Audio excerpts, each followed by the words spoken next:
Olá a todos, hoje é 13 de setembro de 2023, eu sou Richard Ferreira, analista de fundos imobiliários no Banco do Brasil, e hoje eu estou aqui para um bate-papo com o Bruno Nardo, lá da RBR Asset, e o fundo que a gente vai tratar na pauta aqui hoje é o RBRF11, né, o RBR Alpha Multiestratégia, que a gente normalmente classifica ali como um fundo de fundos, né, um FOF, e dentro desse segmento o RBRF é um dos maiores aí, em termos de patrimônio líquido, em termos de número de cotistas. Então a gente vai falar aqui hoje de um fundo aí bastante consolidado no mercado, tá?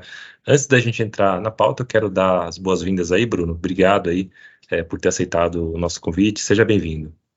Valeu, muito obrigado. Eu que agradeço aqui a oportunidade de bater papo com vocês, Richard. Bom, Bruno, a RBR ela já é uma gestora aí grande nesse mercado de fundos imobiliários, né? Já atua aí nos principais segmentos. Eu acho que seria legal aqui, antes da gente falar do fundo, né?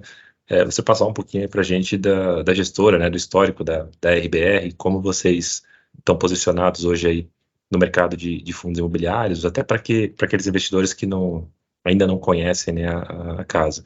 E na sequência, se você puder trazer também um pouquinho aí do histórico do RBRF, né? Que já é um fundo aí lançado lá em 2017, né? Então já tem um tempo de caminhada aí, quase 6 anos de existência. Então, falar um pouco aí também da trajetória do fundo. Legal, vamos lá. Super legal aqui ter a oportunidade de falar um pouquinho mais da história tanto da RBR quanto do fundo. A RBR começou em 2014, né? Acho que desde o início a ideia era criar, né, essa gestora focada 100% no mercado imobiliário. Né? Então, de lá para cá, a gente cresceu, como você comentou. Hoje a gente tem cerca de 8 bilhões de reais sob gestão, sendo 7 bilhões de reais, números aproximados, tá? 7 bilhões de reais no Brasil e 1 bilhão de reais nos Estados Unidos, onde a gente atua principalmente no setor de multifamily, no setor residencial em Nova York. Desses 7 bilhões de reais no Brasil, a gente começou pela área de incorporação. Então, nós temos alguns fundos imobiliários que são para investidores profissionais, para fundos para 50, 75 investidores, onde nós somos parceiros dos principais incorporadores de São Paulo, no desenvolvimento, principalmente residencial. Também temos um fundo de desenvolvimento comercial. No fundo, além disso nos dá muita inteligência, né, no quesito desenvolvimento, no quesito entendimento de preço, dinâmica da cidade, como que as coisas vão evoluindo ao longo do tempo, isso também nos deixa muito bem posicionados para as outras estratégias, porque essa inteligência é o nosso grande diferencial. A RBR como uma casa especializada em real estate. Então hoje a gente tem mais ou menos 2 bilhões de reais em incorporação, um pouco acima de 2,5 bi no setor de crédito, cerca de 1,7 bilhões de reais no setor de multiestratégia, que o RBR Alpha é um deles, é o principal aqui dentro com 1,2, e próximo de 2 bilhões de reais no setor de properties.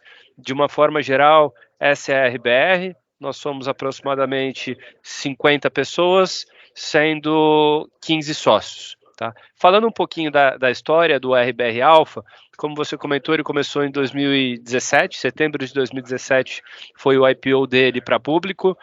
Eu estava aqui desde o dia 1, né, dessa história, então acho que a essência dele não mudou. A essência da RBR, do RBR Alpha, eu diria que a gente olha muito para ele como um fundo long bias de tijolo, né? Sempre com o viés de comprar um bom tijolo.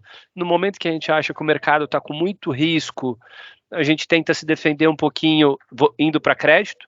Então, nesse sentido, no meio do ano passado, a gente chegou a ter 50% de crédito e 50% de tijolo, e no momento em que a gente está mais confiante, olhando 12, 18 meses para frente, a gente volta a aumentar essa parcela de tijolo, como a gente está hoje, né? A gente subiu de 50% para 75% de tijolo. Esse é o viés que a gente tem, principalmente olhando para esse fechamento de curva de juros, que é o que está precificado no mercado, é o que a gente acredita daqui até o final do ano que vem. Legal.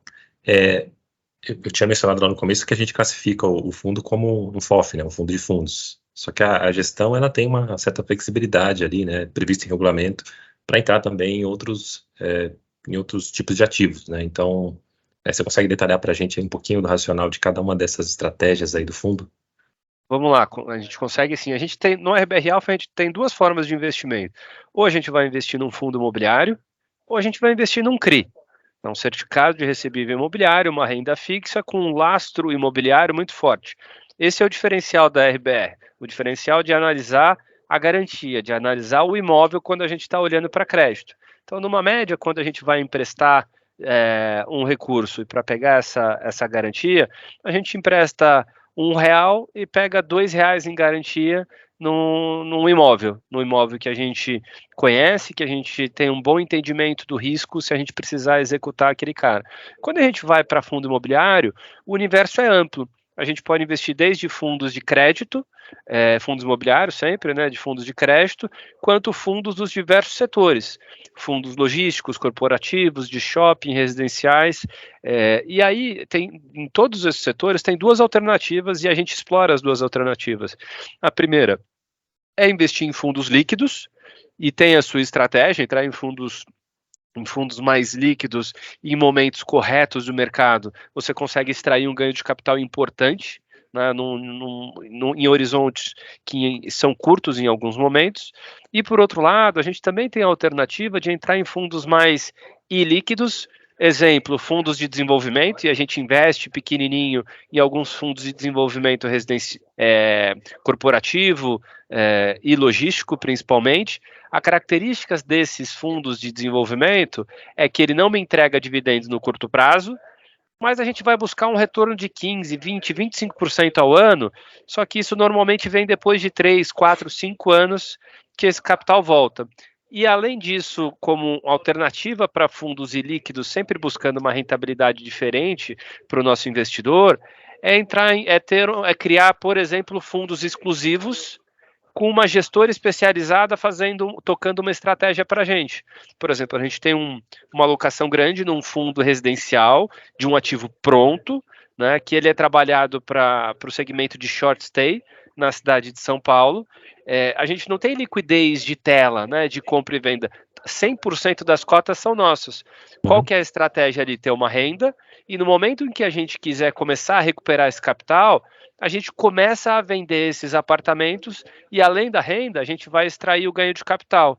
Então, eu tentei passar pelas estratégias líquidas e as estratégias ilíquidas, que é como a gente consegue entregar um resultado diferente para o nosso investidor. A única coisa que a gente não abre mão é de ter um bom ativo imobiliário por trás de qualquer uma dessas estratégias. Às vezes a gente abre mão um pouquinho da liquidez, às vezes a gente abre mão um pouquinho de alguma característica, mas da característica de qualidade imobiliária e de uma boa localização, a gente não abre mão. Bruno, você comentou lá no começo que no ano passado vocês tinham uma alocação maior ali em fundo de CRI, né? Quase 50% da carteira. Como que está a carteira do fundo hoje, né? Porque eu vi no último relatório gerencial que vocês vinham seguindo uma estratégia de aumentar a posição em tijolo, né? E só emendando também, além de falar como está a posição hoje, vocês acham que ainda faz sentido continuar com essa estratégia, mesmo com essa alta que a gente viu aí nos fundos de tijolo nesses últimos meses? Super legal a pergunta. Sim, quando a gente olha para o ano passado, a gente estava dividido aí nesse meio a meio entre crédito e tijolo, porque primeiro, esse crédito tinha uma perspectiva ainda longa, né, de entregar um bom retorno, um CDI mais 2, 3, 4, fala, poxa, eu tenho um retorno esperado de 17, 18% ao ano, é muita coisa no ambiente de risco, é um bom lugar para se defender. No momento em que a gente acha que essa curva de juros, né, vai cair e que essa renda que eu teria vai diminuir, e além disso, do outro lado, quando eu tenho uma redução de taxa de juros, os ativos reais se valorizam, a nossa leitura foi, vamos aumentar, né, esses ativos reais para extrair um ganho de capital de longo prazo, né? Então, fazer essa leitura correta do ciclo, a gente sempre bate muito nessa tecla, né? Para a gente ganhar dinheiro no longo prazo e fazer valer a taxa de gestão de um FOF, que muitas vezes é perguntado, poxa, faz sentido pagar a taxa de gestão para um FOF? Minha resposta é sempre, faz sentido se o FOF te entregar um resultado adicional, similar a um fundo de ações. né? Poxa, aquele gestor te entrega um resultado diferente do Ibovespa, superior, faz sentido. Então, de lá para cá, a gente sim aumentou. Quando a gente olha para frente, apesar dessa valorização que a gente viu de março até julho, principalmente dos ativos imobiliários, a gente acha que isso foi uma parte pequena perto do que a gente olha olhando os próximos 18 meses. A gente ainda trabalha com uma taxa de juros super punitiva, perto aí de 13% ao ano. A expectativa do mercado é que esse juro no final do ano que vem chegue perto aí de 9% ao ano. Então, se a gente fosse fazer um raciocínio, a gente ainda vê diversos bons fundos líquidos hoje negociando num dividendo líquido entre 9% e 10% ao ano para os investidores. Quando a gente olha para o final do ano que vem, os investidores que investirem num fundo DI, tirando a tributação, vão receber 7,5%. Mesmo que o investidor seja um pouco mais sofisticado e invista num instrumento isento, ele vai ter ali seus 9% ao ano. Então, poxa, eu tenho no mínimo de 10 a 20% de ganho de capital olhando daqui até o final do ano que vem, né? Seguindo esse cenário que a gente está traçando, né? Mais os dividendos daqui até lá. Então, apesar de ser detrator de dividendo no curto prazo, né, e aí ontem mesmo a gente anunciou para o RBRF um dividendo menor do que a gente vinha pagando nos meses anteriores, porque eu acho que é um processo natural. Quando a gente sai da renda fixa e vai aumentando uma parcela de tijolo, esse rendimento de curto prazo, ele deveria ser reduzido realmente. Isso, para a nossa estratégia se mostrar correta, quando a gente olhar no final do ano que vem, isso deveria ser complementado com ganhos de capital dentro desse portfólio de ativos reais. É assim que a gente está se posicionando. E a gente tem, respondendo sua pergunta de uma forma mais direta, a gente acha que sim, continua fazendo sentido aumentar tijolo, aumentar ativos reais depois dessa alta, e o nosso viés é seguir esse aumento gradual e pontual com ativos de muita qualidade, reduzindo ativos de renda fixa e também qualificando um pouco o nosso portfólio de tijolo. A gente ainda tem posições em que a gente acha que poderiam ser melhoradas, ou seja, tem posições do portfólio que a gente tem diminuído, mesmo com algum prejuízo, para o quê? Para melhorar ela. Poxa, se eu tenho uma posição que eu não gosto mais, eu deveria reduzir ela e aumentar uma posição que eu vejo mais resultado para frente. Então, parte do resultado que a gente vem tendo nos últimos meses, né, que é um prejuízo, prejuízo. É um prejuízo que vale a pena É um prejuízo realizar, que né? vale a pena, porque na verdade esse prejuízo ele já está marcado no nosso valor patrimonial. Quando o investidor olha na nossa cota PL, já está lá. Agora, enquanto eu não vendo, isso não impacta o dividendo. Quando eu vendo, isso diminui o meu dividendo naqueles meses que eu vendo, o investidor se incomoda porque a renda dele diminuiu. Mas na prática, nada mudou. Aquele investimento ele já estava marcado naquele valor. Então, é uma dinâmica do setor e a gente vem se provocando a fazer os investimentos da forma como a gente acha que tem que ser feita, sempre prezando por um portfólio de qualidade, buscando melhorar o portfólio do ponto de vista de real estate e também ler esse ciclo, né? Reduzir crédito na hora certa, aumentar ativo real na hora certa também. E claro, olhando para frente, o mercado vai dizer se a gente estava certo ou se estava errado. Se chegar no final do ano que vem, o juro bater 9, 8, né, e todos os ativos tiverem se valorizado muito, essa é a nossa expectativa, poxa, a gente está correto.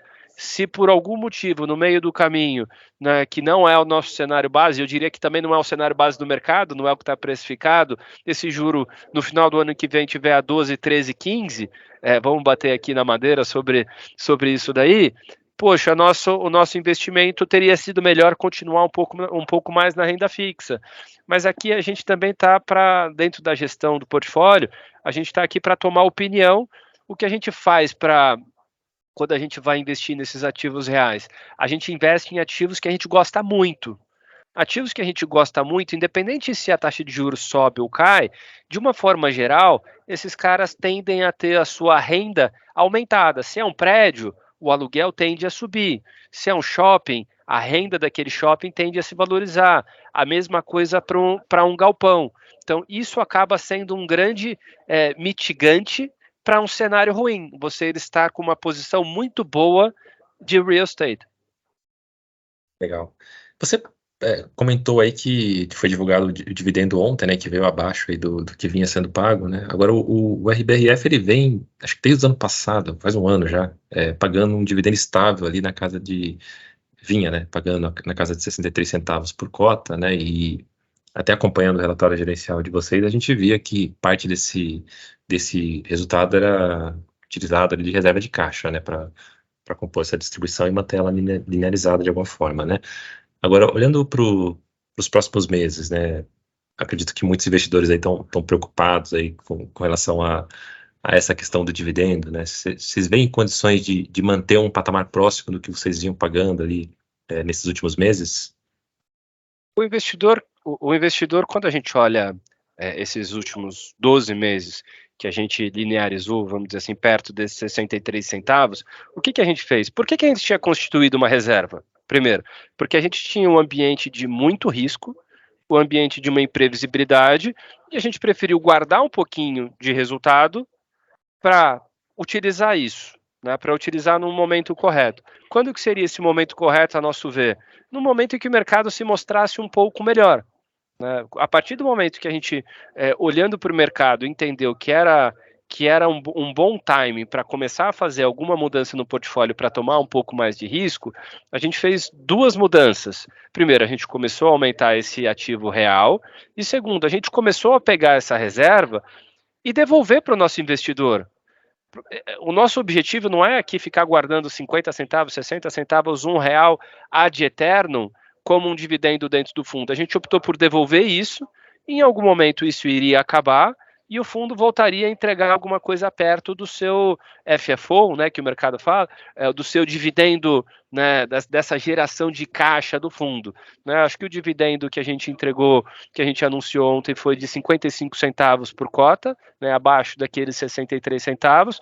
A gente ainda não está entregando um guidance, a gente não está fornecendo um guidance de dividendos para o mercado, para falar, poxa, a gente estima manter esses 55 centavos, mas esse número já é mais próximo da nossa geração de caixa. Então, naturalmente, seria um dividendo mais estável, mas pode ser um pouco acima, pode ser um pouco abaixo. É uma boa referência para o investidor olhar daqui para frente como um cenário base. Poxa, como que isso, olhando para essa estratégia, né, de ganho de capital, alocando em ativos reais, o que a gente espera ter olhando daqui para o final do ano que vem? Além desse retorno, a gente espera ter ganhos de capital nas posições que a gente investe, que vão complementando esse dividendo base. Então, essa é a forma que nós gostaríamos que os investidores olhassem para o RBR Alpha nessa janela. Sobre essa questão dos ganhos de capitais, vocês até citam, né, no relatório, né, possíveis destravas de valor aí para A tentativa foi mostrar isso, a gente foi mostrando esse movimento. Poxa, a gente está com viés de aumentar tijolo, olha onde a gente tem ganho de capital. Né? Eu acho que o investidor mais atento vai olhar, poxa, ele está investindo em tijolo, naturalmente esse dividendo recorrente deve cair, mas eu estou me posicionando, né, num fundo em que vai surfar um bom mercado se esse mercado, né, de queda de juros se confirmar. Né? Eu acho que o investidor, a gente gostaria muito que o investidor soubesse diferenciar nesse momento os fundos de fundos, por exemplo, que estão a 70% alocado em renda fixa, e os fundos de fundos que estão indo para 70%, 80% de tijolo. São fundos diferentes, que deveriam entregar no curto prazo um resultado diferente, e no longo prazo também um resultado diferente. Então, se esse cenário base que a gente está colocando interessante, aqui né? O investidor acontece, não pode não dá colocar para tudo na colocar, mesma cesta. mais ou menos comparar renda fixa com renda variável. Né? Um fundo com mais renda fixa nesse momento deveria entregar um dividendo maior. Mas esse cenário de normalização de juros e de normalização de inflação daqui até o final do ano que vem, esse fundo, se ele não mudar o portfólio dele, no final do ano que vem ele deveria entregar um dividendo menor do que ele está entregando hoje. O juro de 13 tende a ir para 9. Então, isso aqui deveria impactar de uma forma importante ele. Além disso, as operações de crédito que ele origina a inflação mais 8, inflação mais 9, provavelmente no final do ano que vem ele vai estar originando operação a inflação mais 6,5, inflação mais 7,5. Então, esses dividendos tendem a cair. E dentro do nosso cenário, apesar da gente estar abrindo mão entre aspas, né, desse dividendo no curto prazo por não ter tanto renda fixa, no final do ano que vem, a gente espera estar extraindo valor em termos de ganhos de capital desses investimentos de tijolo que a gente fez. Então, são fundos diferentes, eu diria que são até complementares na visão do portfólio do investidor. E não olhar só o dividendo de curto prazo. A gente sabe que o investidor olha o dividendo do mês, né? A gente já ouve os comentários, poxa, o dividendo caiu, que droga, né? Mas acho que, de uma forma geral, o investidor quer um investimento, quer um dividendo assim, alto, sempre, mas ele também quer uma valorização do valor patrimonial. Ele também quer que essa cota se valorize no mercado secundário. O que a gente tenta fazer é um equilíbrio entre essa visão de curto prazo e a visão de longo prazo. Porque se for olhar só para dividendos de curto prazo, a gente deveria estar alocado 100% em renda fixa. E se o investidor busca isso, o ideal é investir num fundo de renda fixa, num fundo de CRI. Exato. Agora, olhando para o segmento de fundos, né, como todos, a gente viu fundos de tijolo subirem com força aí nesses últimos meses, né, e os fundos de fundos acabaram acompanhando também, até porque, como o RBR, por exemplo, outros fundos também têm uma posição maior ali em fundo de tijolo na carteira, né, isso acabou beneficiando. Agora, olhando para esse cenário que você está construindo aí para os próximos meses, você acha que os fundos de fundos também têm esse potencial, esse viés de alta aí? A gente vê os maiores fundos de fundos aí operando já perto, alguns até com ágio ali em relação ao valor patrimonial. Você acha que ainda tem potencial de alta nesse segmento? Eu acho que tem potencial. Na média, os fundos ainda negociam com 5, 7, 10% de desconto para o seu valor patrimonial. Lembrando que o valor patrimonial de um FOF é o que já está marcado em bolsa, né? E a gente fala do duplo desconto, né? Sendo que esses ativos que estão em bolsa, eles já são negociados abaixo do seu valor patrimonial. Só para ser um pouco mais didático, imagina um prédio que o valor patrimonial dele é de R$20 mil o metro, aquele fundo que é dono do prédio no mercado em bolsa está sendo negociado a 17, e o nosso fundo de fundos tem um outro desconto que negocia esse cara a 14. Eu fiz um exemplo hipotético, não ligue aqui para os percentuais, mas é mais para demonstrar esse duplo desconto. Então, o que um FOF tem, além do desconto para o mercado público, tem um segundo desconto para o nível patrimonial, sendo que esses patrimônios, muito provavelmente para os bons ativos, devem ter uma valorização agora no final do ano, porque os bons ativos tiveram suas rendas aumentadas, e além disso, a taxa de juros está caindo, que deveria fazer esse patrimônio se valorizar também no longo prazo. Então, o que a gente tenta fazer é ir compondo bem o nosso portfólio dentro daquelas estratégias que você comentou, de alfa, beta, CRI principalmente. Liquidez normalmente é um recurso transitório. O alfa é esse tijolo barato que a gente quer investir no longo prazo, e, em geral, estratégias menos líquidas. O beta são estratégias que a gente gosta bastante de tijolo, mas que são fundos líquidos que tendem a pegar uma valorização mais rápida no mercado secundário nesses momentos que a gente está passando agora. Então, a gente tenta compor esses books para surfar bem esses ciclos. Se a gente tentasse acertar, imagina, deixa o juro chegar a 10%, a 9% para eu aumentar tijolo. A gente acha que provavelmente nesse cenário eu vou ter que pagar muito caro. Faz mais sentido abrir mão um pouquinho de resultado agora para surfar um resultado, para obter um resultado, um dividendo maior para os nossos investidores, olhando 12, 18, 24 meses para frente. Mas são riscos que se toma na definição do portfólio. Bacana, é isso mesmo. Legal, Bruno. A gente está com o tempo já aqui se esgotando, né? Eu creio que a gente conseguiu destrinchar aqui as principais dúvidas que chegam para a gente aqui em relação ao fundo, né? E a gente vai se dirigindo aqui então para o nosso final da nossa conversa, né? A gente, antes de encerrar, eu queria mais uma vez aí agradecer a tua participação, né? Quero aproveitar aí para parabenizar também o trabalho que vocês vêm realizando aí no RBRF, né? Um fundo aí gigante no mercado de FOFs, né? Tem uma gestão aí bem ativa também em relação aos fundos ali que vocês têm participação. Isso é bastante positivo também. E eu espero poder contar com vocês aí da RBR, né, para a gente falar futuramente também dos outros fundos aí imobiliários que a casa tem, né. Mas, de novo, foi um prazer falar contigo. Prazer é meu, foi ótimo. Tanto eu quanto a RBR está sempre à disposição para bater um papo com vocês. com os investidores de vocês e reforçar aqui essa nossa visão otimista para essa janela de 18 meses e para os investidores que estiverem pensando, né, em se posicionar dessa forma num mercado de queda de juros para surfar uma valorização de capital, o RBR Alpha deve ser uma boa alternativa nessa janela. Obrigado, Richard. Obrigado, eu. Bom, a gente vai encerrar o vídeo aqui. Para quem ficou até o final, eu deixo o convite aí para você acessar o nosso portal de relatórios, o bb.com.br/análises, assim como o nosso portal de notícias e conteúdos de investimento, o investoc.bb.com.br. Eu estou deixando os links aqui na descrição. Lá a gente disponibiliza o nosso relatório mensal da carteira de fundos imobiliários. O RBRF11 está lá na nossa recomendação. Tem uma página dedicada para o fundo lá com a nossa avaliação e também com os links para os relatórios gerenciais e também outros informes ali do fundo, caso você queira se aprofundar aí na tese e também nos estudos. Bom, a gente vai ficando por aqui. Um abraço a todos aí e até a próxima.